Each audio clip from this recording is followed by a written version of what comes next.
Let me show you the physical warm-up that I would use before my matches when I was on the tour.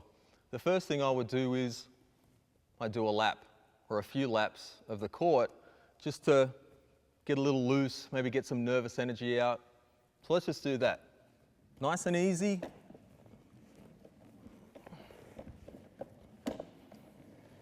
I'm really just building up just a mild bit of a sweat. And I would do this, 2 or 3, maybe 4 times, just to get into a preparation from a physical standpoint. And then I would start doing some swings as I was pushing around the court. Nice and loose swings. And I would practice some inside turns as I was doing that. Nice and loose.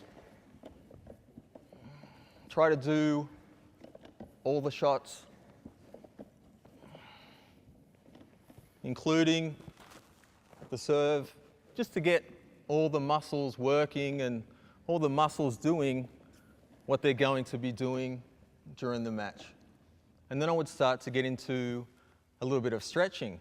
Now, some stretches that I would do, nothing too hardcore, nice and loose, keeping everything quite supple.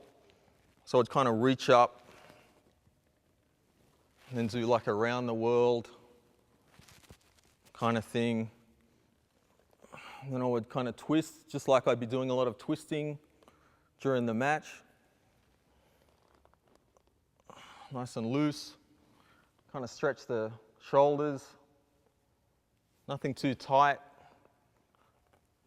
And then the wrists. Nice and loose. Forearms. And then maybe kind of move the neck around a little as I'm going to be looking up on my ball toss. Just to get things working. Then kind of shake it out. Maybe go through the steps again. Just something that would physically prepare me for the match. But something that you should also do is not every stretch works for every player or every disability. So you could really consult a professional that knows all about different stretches just to see what works for you and your tennis game. We're going to talk a few minutes about injury prevention.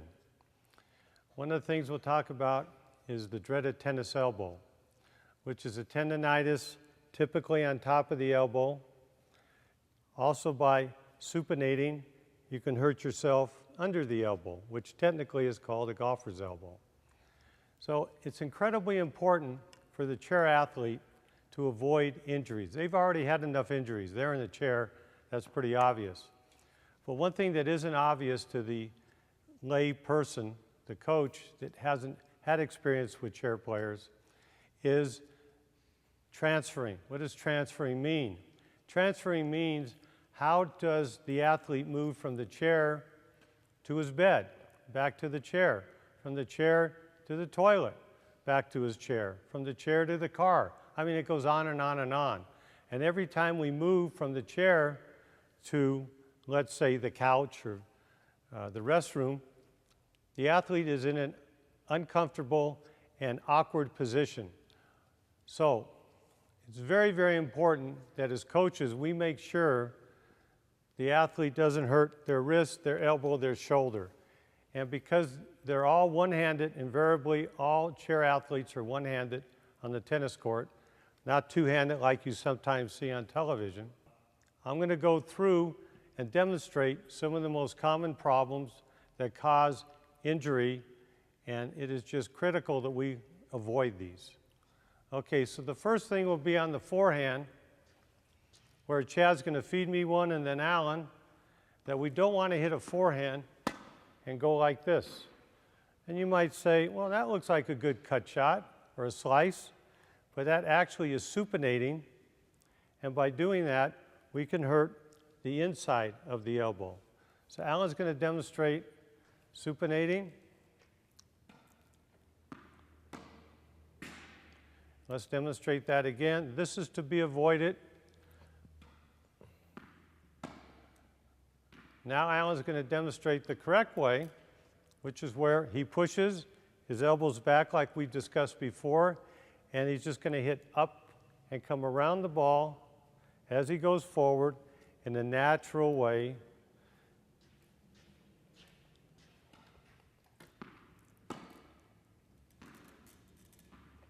And we'll watch this again.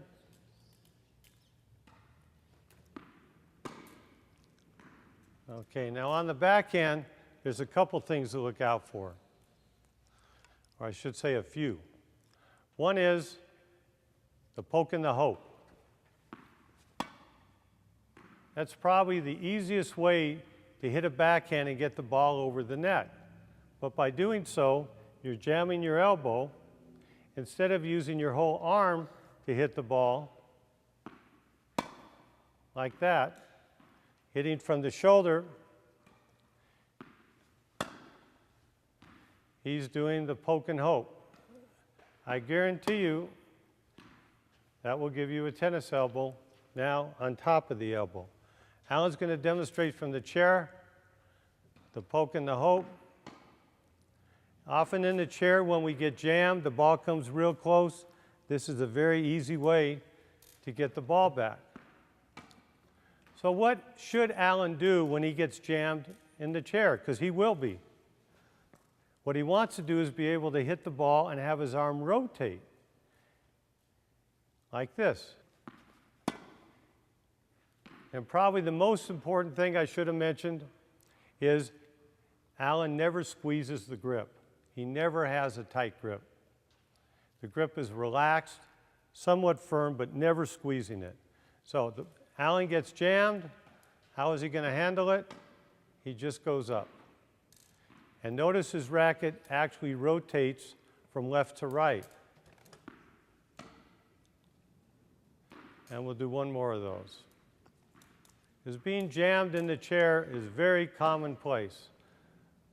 But by doing that, he'll never injure himself. And it has to be a backhand. Those of you that might be hockey fans, maybe you've never thought of this, but the hockey goalie with a stick only does backhands to protect the goal. So a ball that comes right at us, we can't get our forehand there, so we use our backhand. The next thing that can hurt the backhand is thinking that we should hit with our arm straight or locked.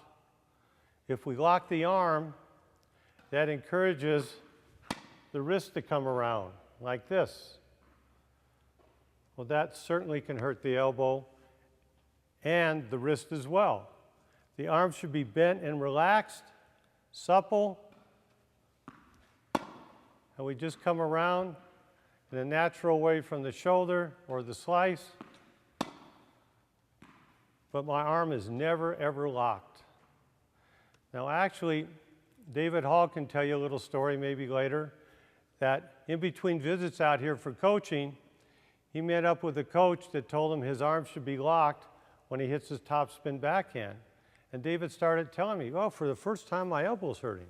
So I said, well, let's see what you're doing. And instead of having a relaxed arm for his topspin, it was locking straight.